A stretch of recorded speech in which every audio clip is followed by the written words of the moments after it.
6 phase का चुनाव हो चुका है। अब एक फेज बचा हुआ है जो 1 जून को होना तय है, जिसके बाद 4 जून को इसके परिणाम घोषित कर दिए जाएंगे।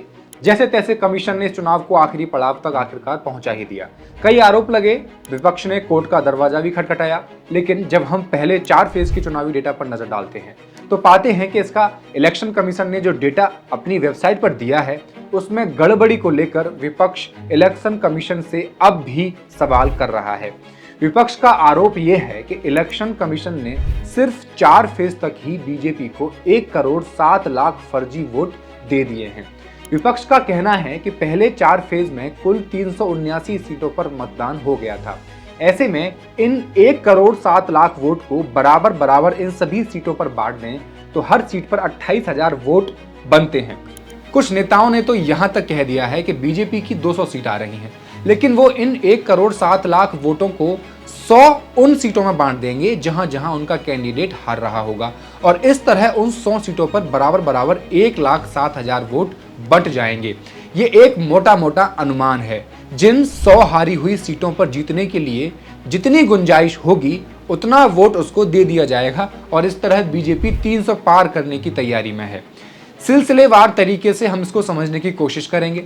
इस दावे में कितनी सच्चाई है ये भी जानेंगे। बने रहिए इस वीडियो के अंत तक। नमस्कार, मैं हेमंत और आप देख रहे हैं मॉलिटिक्स। 13 मई को चौथे फेज के चुनाव कराए गए थे। कमीशन ने वोटिंग का डेटा अपनी वेबसाइट पर पब्लिश कर दिया था।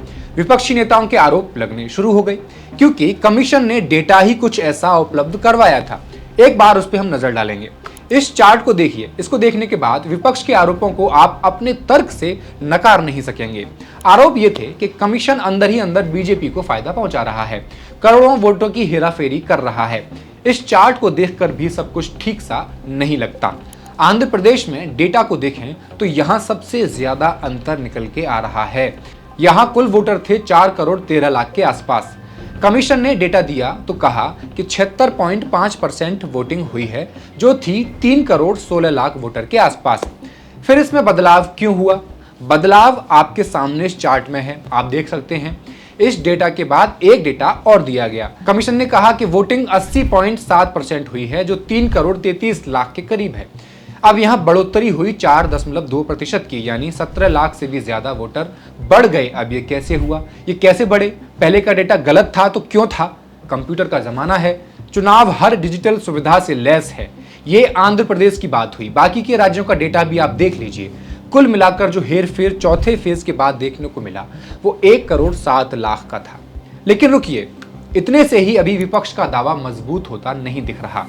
अब आप एक नजर इस चार्ट पर डाल लीजिए। ये 5वें फेज का डेटा है। इस चार्ट में 8 राज्य हैं और हर राज्य में कमीशन ने अपना डेटा 2-2 बार रिवाइज किया है। सबसे पहले बिहार दिया हुआ है। 20 मई को यहां वोटिंग हुई 5 कॉन्स्टिट्यूंसीज में। कमीशन ने उसी शाम को 7:45 बजे कहा कि 52.6% वोटिंग हो गई है। कमीशन को कुछ सूझा होगा या कुछ लगा होगा।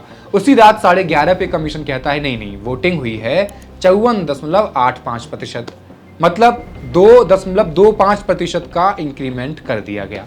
बिहार में इस दिन कुल 95,11,186 लोगों ने वोट किया। उसका अगर हम 2.25% निकालेंगे तो होता है 2,14,002। लेकिन कमीशन को अभी भी तसल्ली नहीं हुई। रात में उसने गहन विचार किया होगा। अगले दिन यानी 21 मई को शाम को 6:15 पर अपडेट किया गया कि नहीं, 54.85% नहीं, 56.76% वोटिंग हुई थी। और इस तरह से 1.91% यानी 1,81,664 वोट को और बढ़ा दिया जाता है। और ऐसा हर स्टेट में किया जा रहा है। पूरा चार्ट आपके सामने है, देख लीजिए। हम 5वें फेज की बात कर रहे हैं तो 2 बार डेटा रिवाइज किया गया और इन 8 राज्यों में पहले रिवीजन के बाद 23,50,000 से ज्यादा और दूसरे रिवीजन के बाद 9,13,000 से ज्यादा की हेराफेरी सामने आई है। सनद रहे, ये डेटा 5वें फेज का है। 1 करोड़ 7 लाख का हेरफेर 4 फेज तक का बताया गया था। विपक्ष के कई आरोप कमीशन पे लगते रहे। एक बार शुरू से समझने की कोशिश करते हैं। पहले फेज का चुनाव हुआ। सभी लोग इलेक्शन कमीशन की वेबसाइट पर जा जाकर बार बार चेक कर रहे थे, ये जानने के लिए कि कहां कितने प्रतिशत वोटिंग हुई है। लेकिन कोई ऐसा डेटा कमीशन की वेबसाइट पर अवेलेबल नहीं था। लेकिन कमीशन के द्वारा एक अनुमान लगाया गया कि वोटिंग इस बार पहले से काफी कम हुई है, जो 60% के आसपास है। उसके बाद दूसरे फेज के चुनाव होने थे।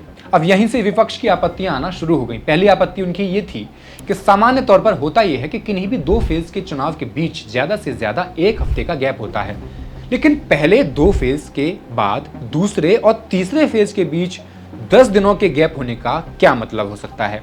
एक नजर डालिए इन तारीखों पर। पहले फेज 19 अप्रैल को दूसरा हुआ, 6 दिन बाद 26 अप्रैल को तीसरा हुआ, 10 दिन बाद 7 मई को चौथा हुआ, 5 दिन बाद 13 मई को पांचवां हुआ, 6 दिन बाद 20 मई को और छठवां हुआ 4 दिन बाद 25 मई को और सातवां होगा 6 दिन बाद 1 जून को। अब ये जो गैप है दूसरे और तीसरे फेज में, इसको लेकर विपक्ष का कहना है इससे होगा ये कि पहले 2 चरणों की वोटिंग की स्थिति पता चलेगी, जिसके बाद अगली रणनीति पर विचार करने में मदद मिलेगी।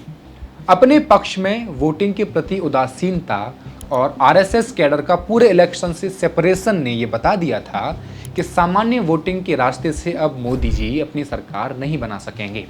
उसके बाद ही मोदी तंत्र ने दूसरे विकल्प पर काम करना शुरू कर दिया था और वो था चुनाव आयोग के जरिए वोटों की हेराफेरी। विपक्ष का मानना था क्योंकि पहले 2 चरण के बाद वोटिंग में इंडिया गठबंधन को सफलता हासिल हुई थी, इसलिए बीजेपी अब चुनाव आयोग और ईवीएम के भरोसे चुनाव लड़ना चाह रही है। पहले चरण के 11 दिनों बाद चुनाव आयोग द्वारा जारी वोटिंग के आखिरी 1 घंटे के वोटिंग परसेंटेज ने मोदी के इस काम को आसान कर दिया।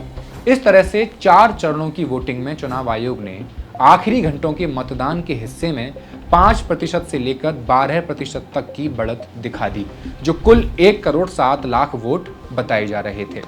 अब जब दूसरे फेज का चुनाव हो गया, तब भी कमीशन ने डेटा पब्लिश करके सही जानकारी नहीं दी कि कहां कितनी वोटिंग हुई है। बस इतनी जानकारी सामने आई कि दूसरे फेज में भी 60% वोटिंग लगभग हुई होगी, जबकि अब तक होता यह था कि वोटिंग वाली देर शाम तक ही सही या ज्यादा से ज्यादा अगले दिन तक कमीशन ये डेटा अपनी वेबसाइट पर पब्लिश कर देता था कि कहां कितनी प्रतिशत वोटिंग हुई। लोग जब कमीशन पर सवाल करने लगे तो पहले फेज के चुनाव के 11वें और दूसरे फेज के चौथे दिन ये डेटा कमीशन की वेबसाइट पर पब्लिश किया गया, लेकिन जब ये डेटा हम सब ने देखा तो शक और भी बढ़ता गया। जो कमीशन ने शुरू में कहा था कि 60% के आसपास वोटिंग हुई है दोनों फेजों में, अब इस डेटा में बदलकर हो गई थी क्रमशः 66.14% और 66.7%, यानी लगभग 6% वोटिंग का अंतर दोनों डेटा में देखने को मिला। अब यहां विपक्ष को आपत्ति होना लाजमी था। आपत्ति ये थी कि ऐसे युग में जहां हर काम डिजिटली किया जाता है, वहां ये अंतर क्यों रहा।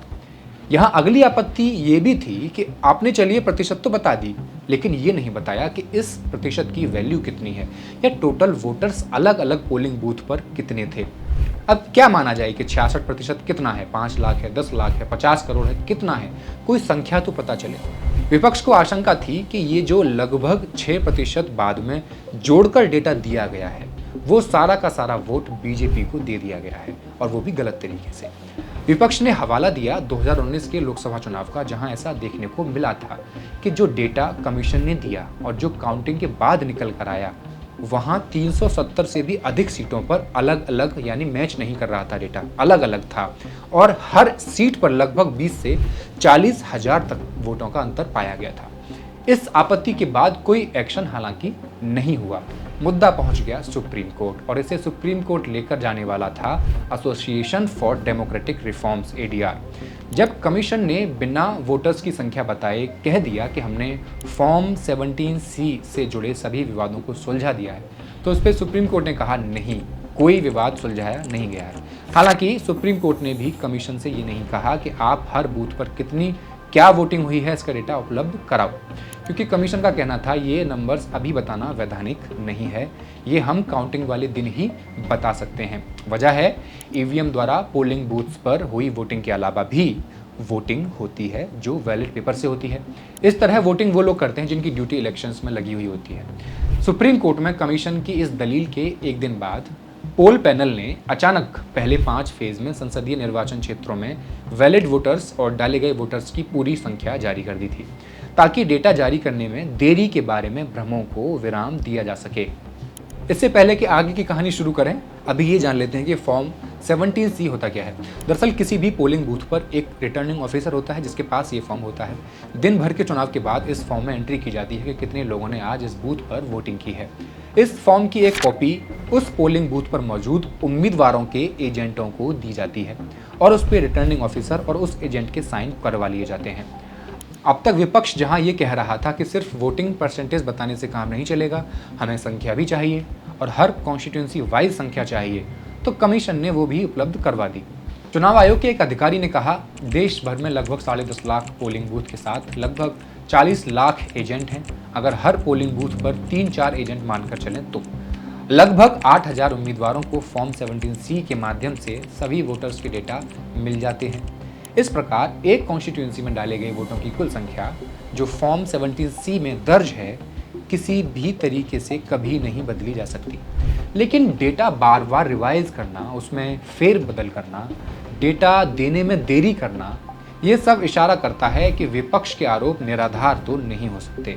लोकतंत्र और जनता के हक को जिस तरह से हड़पने की कोशिश की जा रही है, कमीशन को सब कुछ साफ करके पारदर्शिता बरतनी चाहिए।